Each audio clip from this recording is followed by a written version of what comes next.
Voltamos em nosso último bloco no programa Questão de Justiça, visitando a OAB de São Paulo. E com o presidente interino, o doutor Marcos da Costa. Doutor Marcos, eu queria mudar um pouco a questão da pauta, porque a gente está no centro de São Paulo, do lado da Praça da Sé, do lado do Tribunal de Justiça, na frente do Fórum João Mendes. E pedir que o senhor explique essa relação que se tem no subconsciente da população do que a OAB faz, essa questão da cidadania, do cumprimento da lei, quando alguma coisa se perde, que seja na questão política, ou na ideologia, ou num crime, a OAB sempre está presente. E é esse simbolismo todo, o que às vezes coloca que a justiça anda, mas que a OAB zela pela questão do cidadão. Isso que eu queria que o senhor explicasse, essa linha entre o cidadão e o atendimento ao próprio profissional do direito e o advogado. Bom, isso é histórico, em especial no Brasil. O presidente Dulce sempre fala que não há página na história do Brasil que não seja marcada pela presença de um advogado. O bacharel em Direito sempre teve uma posição muito ativa dentro da história do Brasil. E se nós temos, de um lado, essa questão histórica, nós temos uma obrigação legal, que decorre até dessa questão histórica. Pouca gente sabe, mas o Estatuto da Advocacia e da OAB, que é uma lei federal, ao contrário de conselhos de outras profissões liberais, regulando a atividade da ordem, ele determina a ordem, antes mesmo de tratar da questão corporativa, da fiscalização, por exemplo, da advocacia. O Estatuto determina a ordem que promova a defesa do Estado Democrático de Direito, a rápida administração de justiça, o zelo pelas instituições jurídicas. Então nós temos a questão histórica e nós temos uma obrigação de estar ao lado do cidadão. Isso em termos de entidade. Mas a força da entidade está na força de cada advogado e de cada advogada. E aí, quando o cidadão se vê numa condição extremamente desfavorável, vê direitos seus básicos de vida, liberdade, patrimônio, saúde, ele socorre o advogado para ser o porta-voz daquele seu direito, daquele seu interesse perante o judiciário. De forma que ele vê na função do advogado, também advogados que têm histórias brilhantes de São Paulo, do Brasil e do mundo inteiro. Ele vê no papel do advogado a força da cidadania. Então, somando a entidade com cada membro que compõe a nossa ordem, é que eu creio que construa essa visão realmente diferenciada que a sociedade como um todo, a sociedade brasileira tem em relação à nossa OAB. Todos os tipos de pleitos se apresentam na ordem. Questões de meio ambiente, questão de saúde, questão de presídios, questões ligadas à ética na política. Isso tudo são bandeiras que são trazidas à ordem, que a ordem impõe. O convênio com a Cruz Vermelha e outros assuntos. Outras ações sociais que a ordem promove, esse projeto tão bonito, a OAB Vai à Escola, que chegou à Unesco, chegou a ser levado à Unesco, e que hoje, não só em São Paulo, nascendo em Osasco, na mão do hoje conselheiro antepresidente de subseção de Osasco, Nelson Alexandre, trazido para a seccional, espalhado pelo estado inteiro, toma conta do Brasil. Hoje todas as seccionais do Brasil têm esse projeto, e alguns países do mundo vieram e levaram esse projeto, onde o advogado vai à escola, ensino médio, para conversar, para um bate-papo com os alunos, escolas públicas. E não em tom de palestra, em tom de conversa, em temas que os próprios estudantes escolhem. Então os estudantes se reúnem primeiro, dizem, olha, nós queremos tratar de direito do trabalho. Eu vi lá a relação da minha mãe, do meu pai que é empregado, não entendi bem, meu pai foi mandado embora do emprego, eu vi minha mãe empregada doméstica e não sei se a minha mãe às vezes no final de semana não aparece em casa, queria entender melhor. E aí vai um advogado trabalhista discutir com aquelas crianças essas situações. É um projeto emocionante, é um projeto maravilhoso, que nasceu na OAB de São Paulo. E que é até com os objetivos da Secretaria de Educação hoje, que é a educação para projetos, extremamente viável, muito bom, né? Esse projeto ele também tomou força exatamente por uma parceria que se deu com a Secretaria de Educação. Mas a importância é que nós estamos, de um lado, levando cidadania para a criança. E essa criança está recebendo cidadania pelas palavras de um advogado. Ele já vai ver aquele advogado com outros olhos. E ele sabe que o projeto é da ordem. Portanto, ele já cresce ouvindo a OAB como um sinônimo de cidadania. Eu acho que nos orgulha muito sermos dirigentes da ordem, sabendo da responsabilidade disso, mas essa possibilidade de contribuir através da nossa militância diária como advogado, mas especialmente como dirigentes da ordem, para a construção de uma cidadania mais forte aqui no Brasil, nos enche realmente de orgulho. Olha, doutor Marcos, e depoimento também, essa questão da digitalização, que o senhor toca abraço, vamos dizer assim, de ferro dentro do plano de governo do Judiciário Paulista, né? Se não fosse isso, hoje, por exemplo, você tem uma ordem com ISO, não é isso? ISO. E o senhor que tocou aquilo, não, vamos digitalizar, vamos fazer isso, vou falar alguns anos já atrás, o senhor tocando. É exemplo de cidadania, né? Porque a questão da digitalização, ele tem uma dimensão também completamente diferente. Não é só acabar com o papel. Parece uma coisa burocrática, não é. Isso tem um custo Brasil. A guarda de papel, principalmente para os órgãos públicos, é muito grande. O valor é muito grande. Pelos setores privados mesmo, no nosso dia a dia. A possibilidade de a gente contratar à distância, agora com a chegada da internet, esses meios de comunicação mais rápidos, isso permite que haja segurança jurídica numa compra pela internet, por exemplo.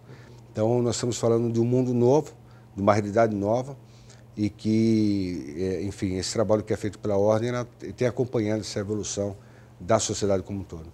Agora, doutor Marcos, não poderia deixar de mencionar a questão dos nossos jovens advogados, início da carreira. Quantos advogados, né, quantos bacharéis hoje ingressam na instituição e rumo a enfrentar este concorrido mercado de trabalho? Segundo o Durso, tem mercado para todo mundo. Mas, de qualquer forma, com relação ao jovem advogado, nós temos, de certa forma, uma ordem muito mais dinâmica. A ordem, nesses últimos anos, principalmente nas gestões que o senhor participou, deu muito mais oportunidade para que o jovem participasse dos destinos da ordem. Nós tivemos agora, inclusive, a inauguração da OAB de Nossa Senhora do Ó, que o presidente da subseção, ele tem, se eu não me engano, 28 anos, é um jovem, eu diria. E aí eu digo, nós temos de um lado essa instituição extremamente dinâmica, com advogados ingressando no mercado e com exemplo de uma instituição dinâmica. Agora, e como fica esse paradoxo com relação à nossa justiça? Que recado o senhor colocaria para esses jovens que ingressam no mercado de trabalho e encontram, de certa forma, um poder judiciário ainda caminhando em passos curtos? Você usou a expressão adequada, é um paradoxo mesmo. Em relação aos jovens, a Ordem realmente se abriu. Hoje nós vemos a participação, aliás, desde os acadêmicos de direito. Os estudantes de direito já participam das nossas comissões, fazendo com que eles já se formem, visualizando os princípios que regem a profissão. Mas hoje nós temos um volume muito grande de jovens, nós temos ingresso por volta de 15 mil advogados por ano, e uma confiança muito grande nesse jovem. Esse jovem vem com um nível de formação muito maior que nós tínhamos. Eu me formei há 25 anos atrás. E, evidentemente, o acesso à informação há 25 anos atrás era muito menor que o atual. Esse jovem vem com uma capacidade de trabalho, uma qualificação técnica bastante superior à que nós tínhamos quando iniciamos. O jovem sempre vai ter uma dificuldade natural no início, mas aqueles que se dedicam efetivamente à causa da justiça e da advocacia superarão os problemas iniciais e certamente se tornarão grandes advogados. O exame de ordem também é uma referência para isso. Quando a ordem defende o exame de ordem, ela defende a bem da cidadania, porque aquele que pega a carteira da ordem, aquele que se credencia como advogado aqui na nossa entidade, ele passa a ter capacidade postulatória plena, ou seja, ele pode advogar da primeira instância até o Supremo Tribunal Federal. Não há degraus nessa advocacia, de forma que o jovem entra com capacidade postulatória, podendo fazer sustentação oral na Suprema Corte do país. Mas confiamos nesse jovem e temos certeza de que esses jovens irão estar oxigenando sempre a nossa entidade, trazendo as suas luzes, as suas sugestões, a sua força de trabalho e fortalecendo cada vez mais a nossa advocacia. Se eu não me engano, na FEComércio, na última entrega de carteira, foram 300 carteiras, ou seja, 300 advogados que ingressam na instituição, é isso? É verdade, nós tivemos 3 entregas nesse período em que eu fiquei na condição de presidente de exercício, nós tivemos cada entrega dessas com 300 carteiras. E, aliás, é uma solenidade muito bonita, porque nós todos que somos advogados, nós lembramos, eu lembro até hoje do dia que eu recebi a carteira, 25 anos atrás. E nessa gestão do Dulso, é uma preocupação muito grande com isso. É uma solenidade realmente bonita. E o jovem não vai ele apenas pegar a carteira. Ele leva os pais, ele leva o marido, a esposa, o namorado, a namorada, o irmão, de forma que o evento como esse, para 300 carteiras, nós vemos lá mais de 1000 pessoas. E todas se emocionando, compartilhando daquela alegria, daquele jovem que superou todas as dificuldades dos bancos escolares, da faculdade, das provas, do exame de ordem para concretizar esse sonho de ser advogado. Sabe que eu tenho, doutor Marcos, aqui fazendo um depoimento, eu tenho orgulho de participar dessa vida com vocês, porque eu acho que o advogado, meu pai que fez o Largo São Francisco, ele é um médico da sociedade. Seria colocado nessa equação porque, primeiro, a gente acredita naquela pessoa do outro lado, deposita a fé nela, deposita as esperanças que se resolva essa situação. Que aquelas piores estão acontecendo numa morte, um problema financeiro, enfim. Ele está sempre ali para dar o apoio. Isso que deixa a gente tão orgulhoso de fazer um programa desse, a equipe e tal. Mas, olha, você vê, eu estava falando de ação ligada à sociedade. Aqui você vê, dentro na capa do jornal da OAB, quando a infância vira pesadelo, que está se referindo aos crimes de pedofilia. Aí é que eu falo quando a ordem toma a frente e encampa isso, porque nesse Brasil todo que a gente vive esse problema, até fora do país, a ordem vai lá e encampa isso. Isso é extremamente importante. Como é que a ordem se atenta para esses detalhes, doutor? Porque aqui você vem, é uma casa corporativa também, não é? Aí, de repente, surge, vamos cuidar dessa questão da pedofilia, vamos trazer essa questão da Cruz Vermelha, né? Levando o mantimento pessoal do Rio de Janeiro. Depois, violência contra a mulher, quer dizer, chama a atenção a gente essa força social, esse olhar para o próximo, que eu coloquei há pouco, mas eu queria que o senhor ressaltasse, por exemplo, nessa campanha aqui de crime de pedofilia, como é que a ordem tem tratado? Isso, eu repito, é um motivo de orgulho para todos nós, né? Eu digo sempre, a ordem, uma das coisas que nos motiva, e é sempre bom lembrar, a dirigente da ordem não tem remuneração, é trabalho voluntário, e a dedicação realmente é muito grande. Todos nós, né? São mais de 10 mil advogados, entre Conselho Federal, seccionais e subseções, são mais de 10 mil advogados só em São Paulo, trabalhando a bem da nossa entidade. E uma disposição para viajar o estado todo, é isso? Fala da estrutura. Quantas cidades tem hoje uma sede da OAB, subseção? Nós temos 224 subseções. Nós inauguramos recentemente mais uma subseção, Nova Estação do Ó. Nós temos mais de 1000 pontos de atendimento ao advogado, entre casas e salas. As salas são aqueles espaços que a ordem administra. Dentro dos fóruns, o advogado, às vezes, precisando de um local de apoio, ele está lá conversando com o juiz, precisa fazer uma petição, e ele vai encontrar esse local de apoio. Em todos os fóruns tem uma sala, em qualquer fórum, trabalhista, estadual, federal. São mais de 2.500 funcionários só na OAB. Acrescentando a Caixa de Assistência dos Advogados, a CASP, nós vamos falar de mais de 3.000 funcionários. E trabalhos sociais, junto à população, assistência judiciária, a ordem atende mais de 1.200.000 pessoas por ano com assistência judiciária. Tarefa do Estado, obrigação do Estado, mas que conta com a contribuição da OAB. É muita gente, hein? Mais de 1.200.000 pessoas por ano.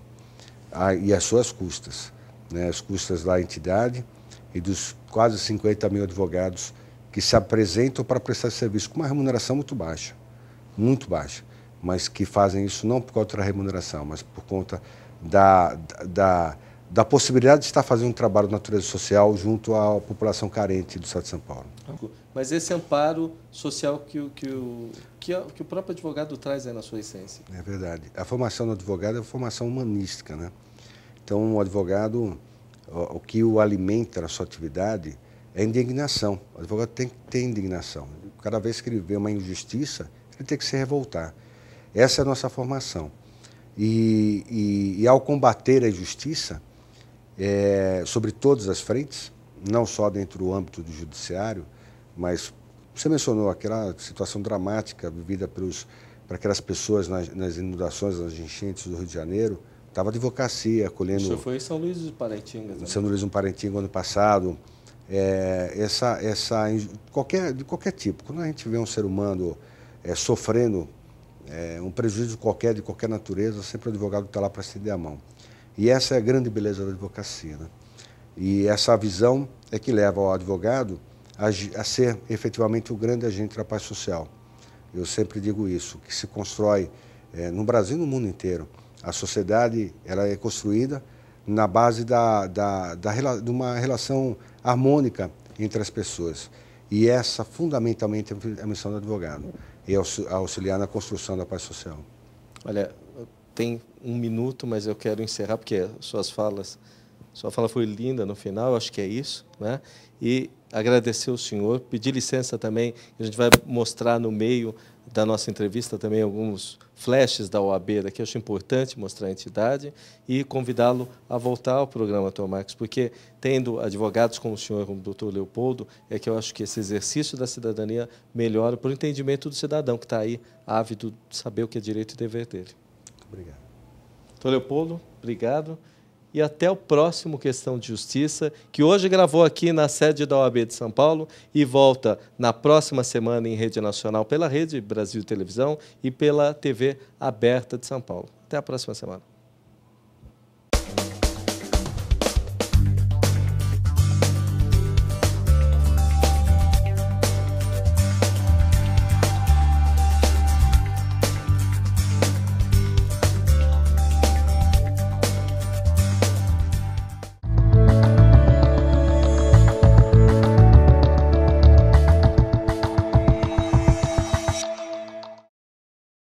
Bom, o programa Questão de Justiça, que teve a honra de participar do evento, que é sobre as carreiras jurídicas. O primeiro encontro que se tem, sediado na OAB do Tatuapé, né?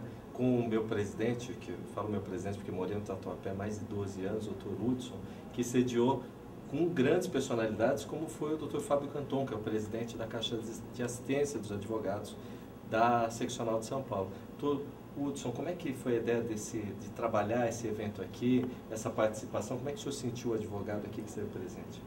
Na verdade, meu amigo Walter Siglione, a ideia foi do nosso coordenador da Comissão AB para a Faculdade, o Dr. Leopoldo, juntamente com outras comissões, dentre elas do Jovem Advogado, que teve essa brilhante ideia e que foi de antemão abraçada por nossa diretoria, né? Porque a OAB visa, na verdade, essa aproximação com os jovens advogados, com estudantes de direito, e essa aproximação, na verdade, ela vem, acima de tudo, zelando pelo aprimoramento do profissional e também levando as questões de ética profissional e também de prerrogativas que o advogado tanto necessita no exercício, na sua militância do dia a dia da sua profissão. E sabendo da condição de profissional que o senhor toca nessa questão de prerrogativas, que eu acho importante, né? Até conversando com o Dr. Fábio Canton, ele foi presidente do TED. Como é que o senhor vê hoje essa relação de quem, e ainda existe, né, de quem não respeita o exercício da profissão do advogado? Na verdade, algumas autoridades inadvertidas, que são poucas, é uma exceção, têm esse comportamento de violar essas prerrogativas. Mas quando isso acontece, a ordem, através da sua comissão, nós aqui da sede da Regional Leste, que está sediada aqui na subseção do Tatuapé, tomamos as medidas imediatas, né? E não deixamos jamais as prerrogativas dos advogados serem violadas. Então, essa ideia de proteção não é, na verdade, as prerrogativas não se trata de um privilégio, e sim de uma garantia. É como o doutor Rogério Aire muito bem falou na sua explanação, é uma garantia do sistema para que o advogado possa exercer a sua profissão com maestria e com segurança, fazendo valer os direitos e as garantias individuais do seu cliente e de toda a sociedade. O senhor setorizou que aqui se centraliza essa questão do andamento ético de toda a região leste. Estamos falando aí de mais ou menos uns 10 mil advogados entre todas as subseções. A Regional Leste de Prerrogativas compõe aqui um grupo de subseções, que é Vila Prudente, Itaquera, Tatuapé, Penha e São Miguel Paulista. Bastante. Todas essas subseções, os presidentes estão realmente muito unidos com relação a essas questões das prerrogativas, e nós somamos aproximadamente aqui na região leste quase 10 ou 11 mil advogados.